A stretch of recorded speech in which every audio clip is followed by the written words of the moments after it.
Injection that burns fat. Ready? Yeah. It's an injection that burns fat, and it's made from salts that are in your liver. So if it's injected improperly, it can cause the skin to die. Actually, it can burn the skin. It will burn, make a hole. If it's injected into the fat, it burns the fat. Wherever you inject it, it'll burn it. So you don't want to inject it anywhere else but in fat. That's one of the reasons to actually numb this area, because the fluid pushes everything else away. So the fluid fills up the fat. This is why you let her sit for 10 minutes. It's a little bit better. What's important about it is over time it burns the fat, so each time it's a little bit less, and it causes inflammation. You get this swelling, and the swelling causes the skin to tighten. So secondarily, people with larger neck actually have the neck lift. Are we on this live? Yeah? Okay, good. So we're going to be injecting Kybella. It's Dr. Emer again in our day of beauty near the end. I'm getting tired. It's been a long day. But we're going to be injecting Kybella. Look at this, colorless and odorless. I could tell someone this is saline, but it's not. It's this injectable medication. Grab the box right there. Let me show you guys this box, Kybella. I know it was a hot thing that came out a couple years ago. I did the clinical trials when I was a fellow, and then again when I started practice in Beverly Hills 3 years ago, and then it was approved. So we've been using this a really long time. The key for this, the person that's good for this, small problem areas, specifically in the chin, is where it's approved, or the undersurface, we call it submental area. But often we use in areas like the elbow, the knees, even the upper part of the groin where people get a little extra pouch of fat, even the arms, bra roll, or breast fat. So you can use in other areas, but it's not approved for that. It's only approved for the neck area, which is what we're doing today. So we've already pre-marked the area with our little grid. A couple of the little dots fell off. Big deal, no big deal. Each of these dots represent an area that we want to inject with a small amount of the Kybella. In the larger central area, we do a higher dose. In the smaller lateral areas, we do a smaller dose. And that prevents somebody from having indentations or irregularities. And right now, you can see this kind of whitish blanching there. That's because we injected a numbing solution. The numbing solution needs to be injected, so this is not burn pain. Because when you inject it, we first started doing, we did not do that. Patients had burning for like an hour or two afterwards. It was really painful. So, what? There's a question. Yeah, what's the question? Do you inject with Kybella? That's what we're injecting right now. I'm sorry, with Kenalog. Oh, with Kenalog? No, we don't need to. Actually, if you wanted to be smart, you could put a little bit in your anesthetic solution to decrease inflammation. I do that with my liposuction procedures. Don't tell anyone, that's my trick. But you don't need to do that for such a small area. The trick for a small area is get them in the next day, 3 to 5 days later, anywhere around that range, and do a radiofrequency treatment or shockwave therapy, something called Z-wave or Solutone, on the neck. Will literally get rid of the inflammation in 1 or 2 treatments. So what we're going to do is we're just going to pinch the area, and we're going to follow the color. And this is for training purposes. I tell people, okay, we're in the blue.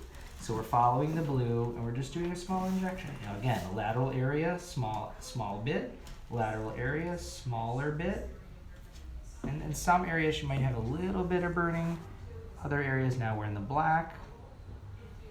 Okay, and then each spot we just inject some of the product. Another question, Dr. Emer. How much fat is needed to get this procedure done? How much fat? Mm-hmm. Well, that's a good question, because nobody knows the answer to that. Okay, next syringe. Hold on, take that. Cap. Nobody knows the real answer to that, because the amount of the Kybella is dependent upon how much fat is actually there. So my opinion is, if you have a pinchable area, you can do the treatment. If you don't, it's probably not the treatment for you. Another question, is that RF post-op included in the price of Kybella? That's a good question. In my practice, we do. In some practices, they might not. Depends on the person. Another question, is it subplatismal or submental? No, it's submental. You can't do subplatismal fat with injections because that's below the muscle, and we're not going to penetrate through the muscle. We don't want to risk hurting somebody. Who asked that question? That's smart. Cheeky doll. Cheeky doll. You always ask me those tough ones. Smart person. And are you injecting Kybella in other parts of the body? Yeah, we already introed with that. We do it on the elbows, on the knees, bra roll. But again, nothing beats lipo. You guys know, you follow me all the time. Turn. This is great. She's doing wonderful. Okay. Everything feels fine? Good. How many times can you use the same needle? That's a good question. Most people say 10 injection points and you're done. That's what most people say.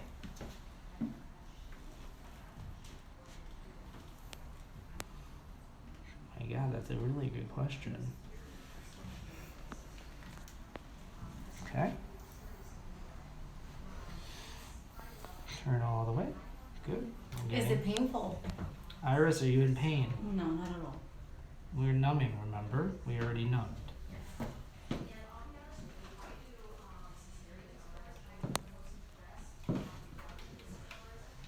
And when do patients start seeing the results on average? 2 to 4 weeks typically is when we see outcomes. And usually I tell people that you're gonna need multiple treatments. Someone like her, minimum 3 to 6 treatments over time. So about 4 weeks, we can redo it. If she gets really swollen, wait about 6 weeks, start those RF treatments, start lymphatic massage and rubbing. And that's it. I mean, we basically just did it. We can do a little bit extra contouring laterally because we have a tiny bit left over. Turn on, and then usually where there's the mass amount, just do kind of a little bulk micro droplet. We have a question from Alex. Nah, see that. It says, how do we know that we are exactly in adipose tissue and not in the dermis, for example? Good question. So you can feel a difference, and the other thing is by pinching of the skin. So you feel a little poke that goes through, that means you're not in the dermis. You do not want to inject this in the dermis. If you inject it in the dermis, you will get an ulceration. So that's Kybella. She feels fine. We're just going to have her lightly massage this area for the next 10 minutes, and then she's good to go. We wipe her off, follow her up in 3 weeks, and you guys are going to see. We're going to take pictures of her every 3-4 weeks as we go, and in 3 to 4 months, you'll see the result, almost liposuction-like for her. Stay tuned. Save the video for me, okay? Yeah, click